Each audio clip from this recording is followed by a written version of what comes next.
La France est décidée de s'engager davantage dans le conflit entre la Russie et l'Ukraine. C'est le ministre des Affaires étrangères qui vient de le déclarer. Il est formel. Nous allons mettre en place des sanctions dévastatrices. Nous allons mettre la Russie à genoux. Encore.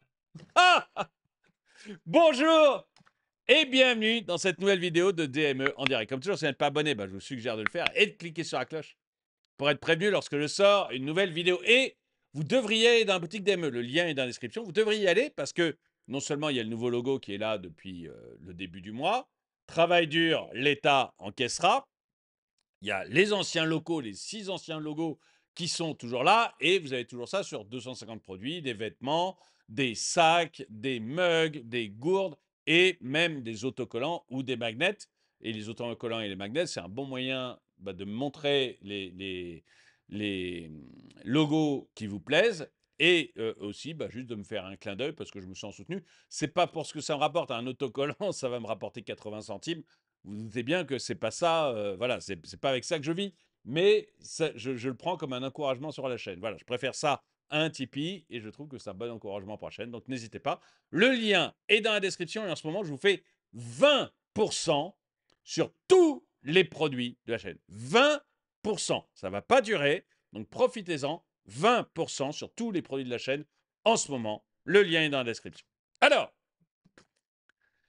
moi, à chaque fois que ces gens parlent, ça me réjouit, ça me donne le smile. Je ne sais même pas comment les journalistes en face d'eux peuvent rester sérieux.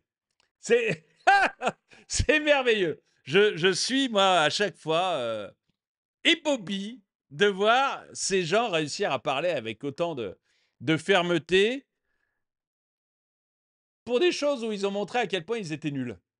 Parce que on va pas se mentir, hein, Jean-Noël Barrot, donc notre actuel ministre des Affaires étrangères, nous dit qu'il va mettre en place des sanctions dévastatrices pour asphyxier l'économie russe. Si ça ressemble pas à ce que disait il y a 2 ou 3 ans Bruno Le Maire sur on va mettre la Russie à genoux, je ne sais pas ce que c'est. Et tous les 3 mois, ces guignols vont mettre la Russie à genoux juste avant d'aller s'agenouiller eux-mêmes devant l'Algérie. Parce que la réalité, hein, la réalité, c'est qu'ils n'ont pas encore du tout fait plier Poutine, mais absolument pas. Par contre, ils sont allés lécher les pompes, mais alors du président Tebboune, président algérien, mais alors ils sont allés les lécher à en attraper des aftes. C'est merveilleux. L'Algérie les humilie avec une régularité de métronome. Et, et eux, on a l'impression qu'ils essayent de passer leur nerf sur la Russie, mais avec zéro effet. Hein. Mais vraiment, zéro effet. Il y aurait un effet, je dirais, ils vont bien finir par plier les Russes. Mais pas du tout. Pas du tout. À chaque fois qu'on nous annonce que l'Ukraine va gagner la guerre et va envahir Moscou, à chaque fois, on s'aperçoit que c'était un mensonge et que l'Ukraine recule petit à petit. Là, on a une Russie qui rentre petit à petit en Ukraine, qui a déjà piqué, je crois, c'est un tiers du territoire, qui continue à avancer. Ça y est, on ne parle plus de victoire, on parle de faire la paix. Moi, enfin, il y a un côté triste, si vous voulez, dans tout ça, parce que si vous regardez mes interviews, ce que je faisais sur Droma Economy, elles sont encore en ligne, donc vous pouvez les regarder, hein, Jacques Beau, etc. Vous pouvez les voir. C'est des interviews qu'on faisait il y a 2 ans. Il y a 2 ans, la Russie était moins rentrée en Ukraine. Il y avait moins de territoires conquis. Et on disait, écoutez, il faut négocier maintenant. Et évidemment, Emmanuel Macron, l'ensemble de l'Europe, non, on va battre la Russie, on va les chasser, ils vont perdre, on va leur faire rendre gauche, on va les mettre à genoux, nous disait-il à l'époque. Le résultat au bout de 2 ans, c'est que l'Ukraine va perdre encore plus de territoire, que maintenant, on ne parle plus de victoire, on parle d'essayer de faire un cessez-le-feu de 30 jours, donc on parle même plus, on n'espère même plus gagner, c'est terminé. Tout le monde a compris que l'Ukraine avait perdu, que les 20 ou 30% de territoire qu'elle a perdu, il fallait qu'elle fasse une croix dessus. Tout le monde l'a compris. La seule différence, si ces imbéciles avaient négocié quand Jacques Beau, comme d'autres, comme moi, je le disais, l'Ukraine aurait gardé plus de territoire à elle. Et surtout, on aurait évité quelque chose comme 500 000 morts. C'est-à-dire que ces brutes épaisses qui ne comprennent rien, rien, qui ont juste leur petit ego à défendre. Parce que s'ils se comportent comme ça devant l'Ukraine, c'est uniquement parce qu'ils digèrent mal le fait de se faire régulièrement remettre à leur place par l'Algérie. Ils ne supportent pas le fait qu'en fait on est devenu une puissance secondaire, voire tertiaire, à cause de leur nullité. À cause de leur nullité. Et du coup, ils vont montrer leurs petits bras, et tout ça, ça coûte des centaines de milliers de vies de jeunes.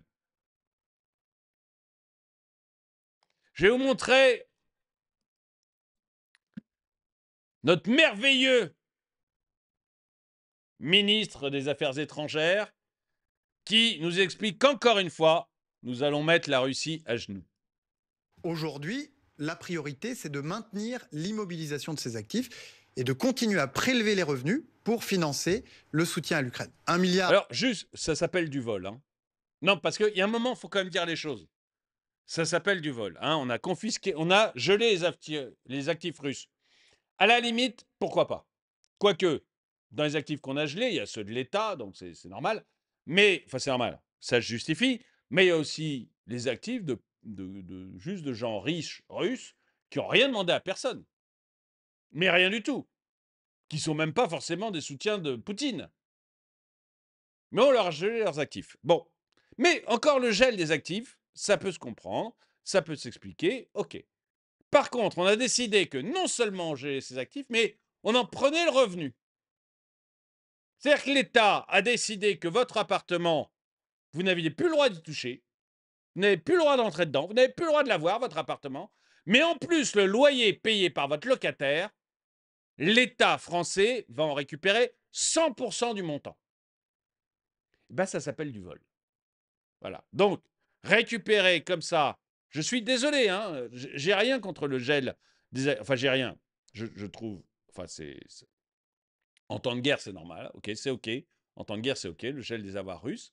Mais prendre l'argent des revenus de ces avoirs, c'est du vol. Aujourd'hui, la priorité, c'est de maintenir l'immobilisation de ces actifs et de continuer à prélever les revenus pour financer le soutien à l'Ukraine. 1 milliard d'euros par mois, c'est 18 milliards au total qui vont aller à l'Ukraine. 18 milliards. 18 milliards, c'est quand même une somme considérable et qui... Bah, ça va faire plus de voitures de luxe et de maisons, de très belles maisons. Permet d'ailleurs à l'Ukraine d'aborder cette année 2025 de manière sereine sur le plan financier. Ensuite, on adopte aujourd'hui un 17e paquet de sanctions. Non, mais excusez-moi, mais ils abordent l'année 2025 de manière sereine, les Ukrainiens. Enfin, moi, je veux bien qu'on me raconte n'importe quoi, hein, mais quand même, les mecs. Enfin, moi, je comprends pas comment il n'y a pas un journaliste qui l'arrête. Comment il n'y a pas un journaliste qui arrête? Attendez. Ils abordent l'année 2025 de manière sereine, mais Zelensky, il passe son temps à aller dans tous les pays pour récupérer quelques milliards. S'il est serein, pourquoi il ferait ça? Ils n'abordent pas l'année de manière sereine. Il faut arrêter de nous raconter n'importe quoi. Ils sont en guerre, c'est normal qu'ils ne soient pas sereins. Faut quand même arrêter de nous raconter n'importe quoi. Je suis très satisfait, puisque sur les 200 navires russes, sur les institutions financières russes et internationales, sur les acteurs de la déstabilisation qui mènent des campagnes de désinformation ou des cyberattaques, il y en a presque la moitié qui ont été proposées par mes équipes, par les services du Quai d'Orsay.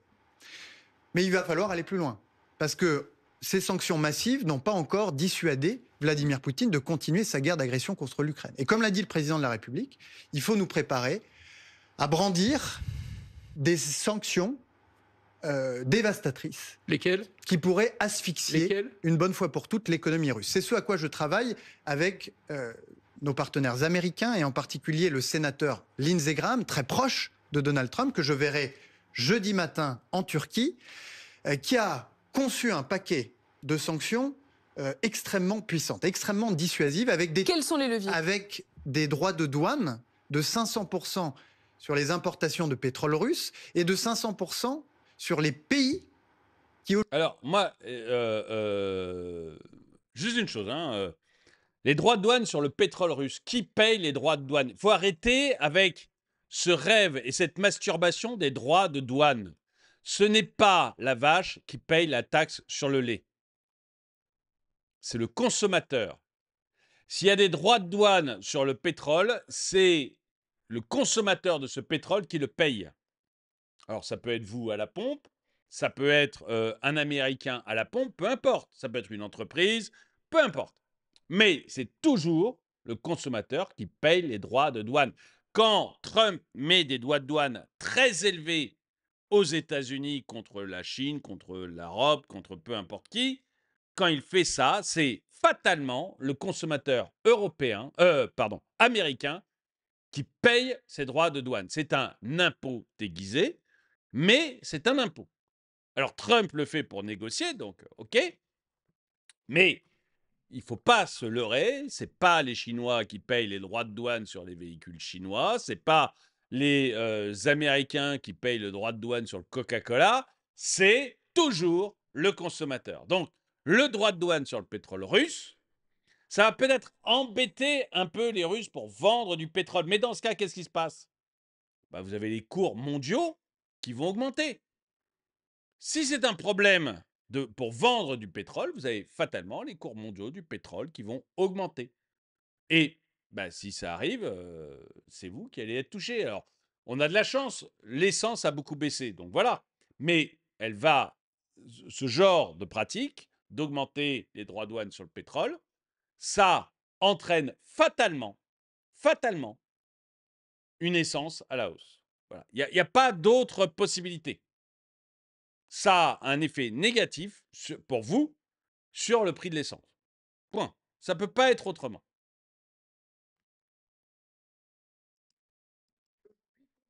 Pardon, j'ai pas remis l'image.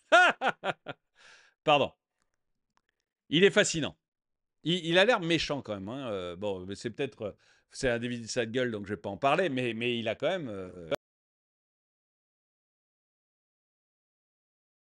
Bon, il y a eu une petite coupure micro, j'ai l'impression, mais je disais juste, il a parfois une tête très, très méchante. Il devrait faire attention à ça.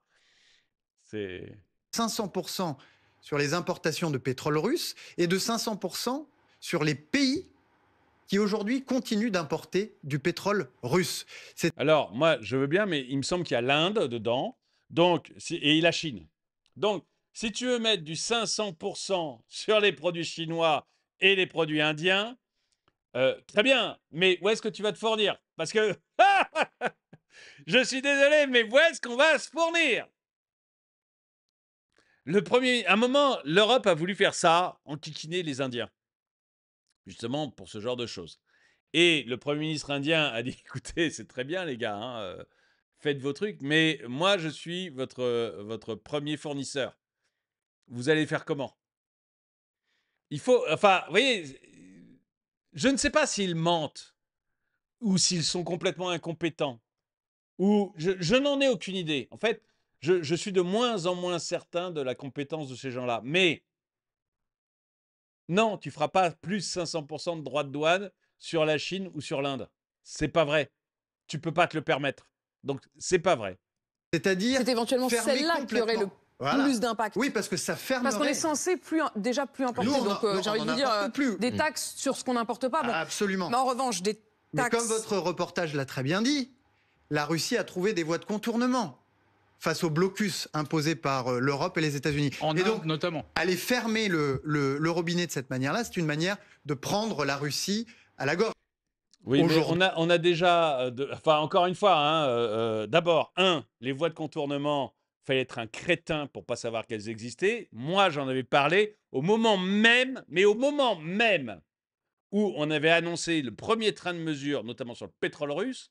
J'avais dit, vous pouvez aller voir, les vidéos sont encore sur Droma Economy, j'avais dit, mais ça va passer par l'Inde et l'Inde va prendre juste une taxe au passage et s'enrichir un petit peu sur notre dos au passage. Et le résultat, c'est le consommateur européen qui va payer plus cher son pétrole. Et c'est exactement ce qui s'est passé.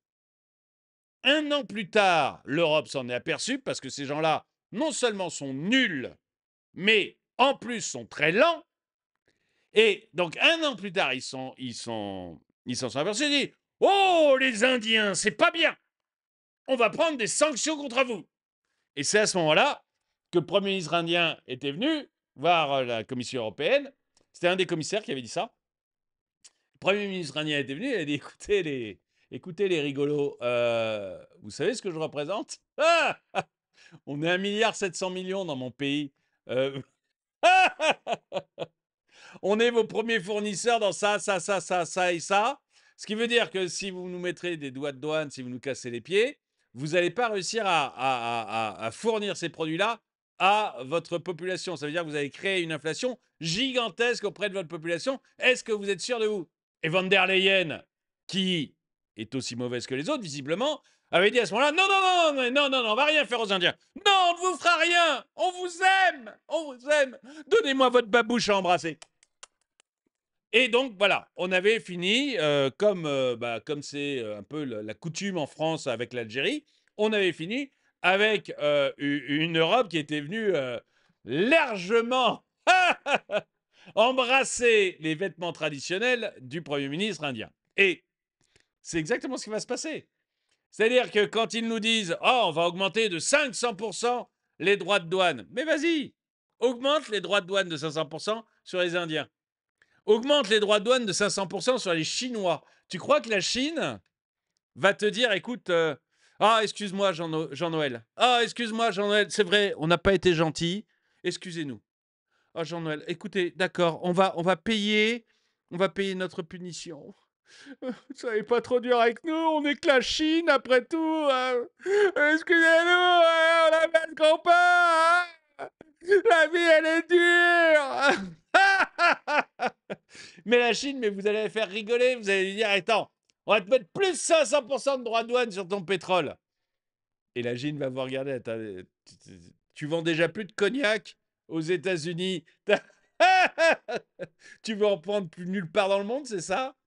LVMH vient de fermer 1400 emplois, vient de supprimer 1400 emplois dans sa filière cognac et champagne. Tu veux qu'on double la mise ou pas? Et à ce moment-là, vous allez avoir Jean-Noël qui va aller embrasser les pieds du Premier ministre chinois et dire « Non, excusez-nous, c'est une erreur. C'est une erreur. Continuez à nous vendre le pétrole russe en vous prenant une petite marge au passage, s'il vous plaît. » Voilà, ça finira comme ça. Ces gens sont nuls. En fait, ils sont nuls. Ou idéologues, ou tout ce qui les intéresse, c'est d'essayer de nous montrer qu'ils font quelque chose. Mais à la moindre contrariété, on voit qu'ils baissent leur froc. Regardez le nombre de fois on a dit on va mettre des mesures proportionnées avec l'Algérie. Et puis on finit par se faire tranquillement empapoter par l'Algérie. Et vous savez que je n'ai aucune amitié pour le pouvoir algérien, mais je constate très clairement qu'on se fait régulièrement empapaouter par l'Algérie. Vous croyez que si on se fait empapaouter par l'Algérie, on va tenir tête aux Chinois, aux Indiens, à la Russie? Mais on n'est plus dans ce niveau de combat, nous, c'est terminé, nous. Une tribu autochtone au fin fond du Congo, pardon, est bien capable de rivaliser avec Jean-Noël Barrot, vous voyez? Donc, il faut arrêter de se prendre plus fort pour plus. Si vous voulez être fort, si vous voulez vraiment être, évidemment, j'exagère, hein, mais si vous voulez être fort, si vous voulez vraiment être puissant, il ne faut pas hésiter, dans ce cas, à mettre des claques. Vous voyez, l'Algérie, on règle le problème en 2 semaines. Mais il faut oser, mais vraiment oser, sortir la machine à baffe. Si vous n'avez pas sorti la machine à baffe et si vous faites tranquillement dans votre pantalon en vous disant « Ah oui, mais il y a plein d'Algériens en France ou de descendants d'Algériens en France, ils risquent de nous mettre les banlieues à feu et à sang, on va quand même pas aller les embêter l'Algérie. » Mais mon gars, accepte, hein. Tu mets la machine à baffe côté algérien et s'il y a des guignols qui viennent embêter tes banlieues, tu mets une deuxième machine à baffe côté banlieue. Et tu règles le problème. Et on t'embête plus pendant 10 ans. Mais là, tout le monde voit, partout dans le monde, partout sur la planète, tout le monde voit les résultats de la politique Macron et Jean-Noël Barrot à l'international. On voit qu'on s'est fait virer de tous les pays africains. on voit que l'Algérie régulièrement vient nous mettre un petit coup dans les fesses. Et si vous voulez faire peur à la Russie, à la Chine et à l'Inde, c'est pas comme ça qu'il faut s'y prendre. Il faut montrer que vous êtes capable de mettre des baffes. Et là, on n'a pas l'impression que vous êtes capable de mettre des baffes. Franchement. Franchement, on a plus l'impression que vous êtes capable de prendre des fessées que de mettre des baffes. Vous voyez, c'est... Voilà.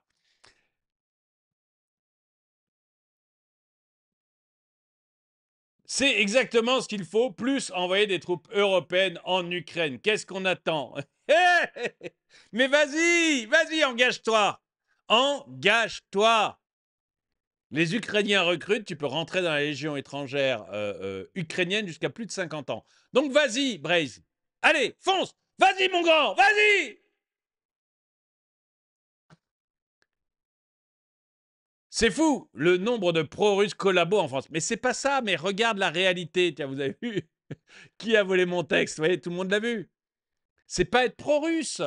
C'est pas être pro-russe. Je constate juste les choses. Il y a 2 ans, quand la ligne de front était bloquée, que j'interviewais mes gars là sur la guerre en Ukraine et qu'on disait il faut maintenant profiter du fait que la ligne de front est bloquée pour engager des négociations et arriver à stopper la guerre. Des idiots comme vous, qui nous traitez comme Christian Deon, nous disaient vous êtes des pro-russes. Ok, le résultat, c'est 500 000 jeunes de plus qui sont morts. Et en plus, l'Ukraine a perdu du territoire. C'est pas être pro-russe que d'être réaliste. Or, je vois quand même que notre petit Bruno Le Maire, ça fait 3 ans qu'il nous avait dit qu'il allait mettre la Russie à genoux. Et j'ai pas vu la Russie à genoux. J'ai pas vu de changement pour la Russie. Ce que j'ai vu, c'est qu'on a acheté plus cher notre pétrole. Ce que j'ai vu, c'est qu'on paye notre gaz à des prix monstrueux et que le prix de l'énergie en France et en Europe a complètement explosé. Ça, je l'ai vu. J'ai vu notre industrie qui est en train de se barrer. J'ai vu Michelin, j'ai vu les chimistes, j'ai vu l'industrie automobile, j'ai vu tous les gros industriels dire que le prix de l'énergie en Europe n'était plus tenable. Et que du coup, ils investissaient ailleurs. Ça, je l'ai vu. J'ai pas vu la Russie à genoux. J'ai entendu qu'on nous disait qu'il y avait des contre-offensives merveilleuses et que la Russie, Moscou demain serait ukrainien. Ça, je l'ai bien entendu. Mais ce que j'ai vu, c'est une Ukraine qui recule sur tous les fronts et qui perd du territoire. J'ai entendu plusieurs fois qu'il y aurait un putsch contre Poutine. J'ai entendu plusieurs fois qu'il était sur le point de mourir d'un cancer du pancréas. Il y a 3 ans, on nous expliquerait qu'il ne passerait pas l'été avec son cancer du pancréas. C'était sûr de sûr, c'est la CIA qui nous le disait. Donc je ne suis pas pro-russe. J'en ai juste ras-le-bol que des dizaines de milliers de jeunes se fassent massacrer pour des bouffons qui refusent de voir le réel.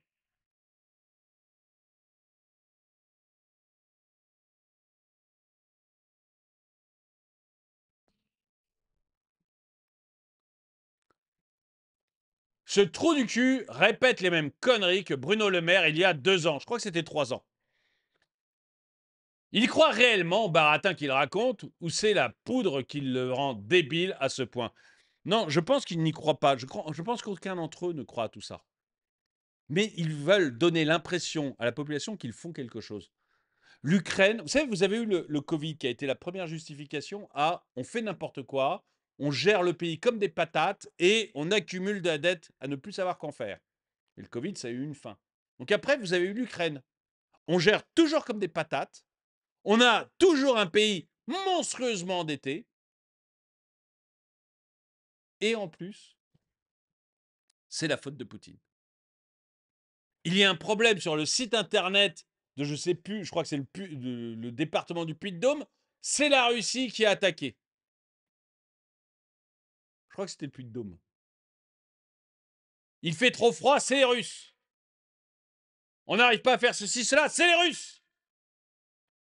Donc je pense qu'ils se servent de ça comme excuse pour leur nullité et pour continuer à vivre comme des rois dans une démocratie.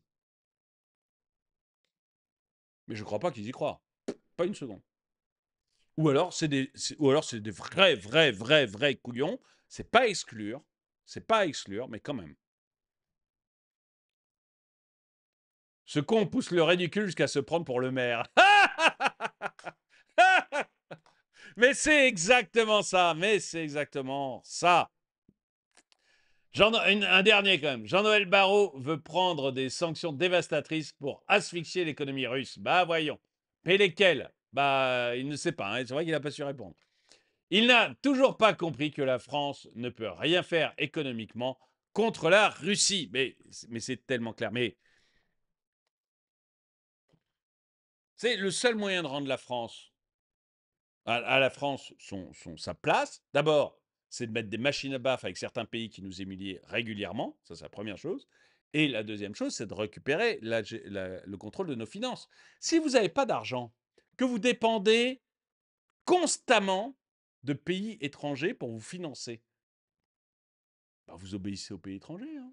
C'est terminé, vous n'avez plus de légitimité. Le seul moyen d'être fort et légitime, c'est de ne pas dépendre des autres. Alors, on va me dire, les États-Unis ne dépendent pas des autres, pourtant ils ont besoin des autres pour les financer. C'est vrai, mais c'est un cas particulier, puis ils ont la plus grosse armée du monde. Nous, on n'a pas la plus grosse armée du monde. Et, encore une fois, les États-Unis, eux, ils n'hésitent pas à mettre la machine à baffe. Nous, on ne sait pas le faire.